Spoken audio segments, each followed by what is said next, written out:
শতরূপে সারদা বই থেকে পাঠ, বিষয় শ্রীমা দীক্ষিত গৃহী সন্তানদের দৃষ্টিতে।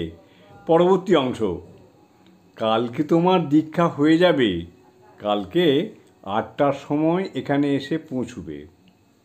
দীক্ষা নেওয়ার দিন একটু গঙ্গা স্নান ও মা কালীকে দর্শন করলে ভালো হয়।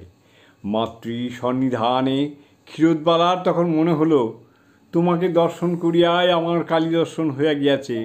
তোমার পাদ পদ্ম স্পর্শ করিয়া পবিত্র হইয়া গিয়াছি। দীক্ষার দিন ক্ষীরোদবালার অভিজ্ঞতা হলো, কিছু ফল মিষ্টি, ফুল বেলপাতা এবং একখানা সরু লাল পেরে কাপড় লইয়া বাগবাজারে তাহার বাড়িতে উপস্থিত হইলাম। মাকে এক অপূর্ব মূর্তিতে দেখিলাম। হলদে রঙের একখানা কাপড় পরিয়া মা যেন আমার ইষ্টরূপ দরজায় দাঁড়াইয়া রহিয়াছেন। মা আমার ইষ্টরূপে যেন দরজায় আমার জন্য অপেক্ষারত।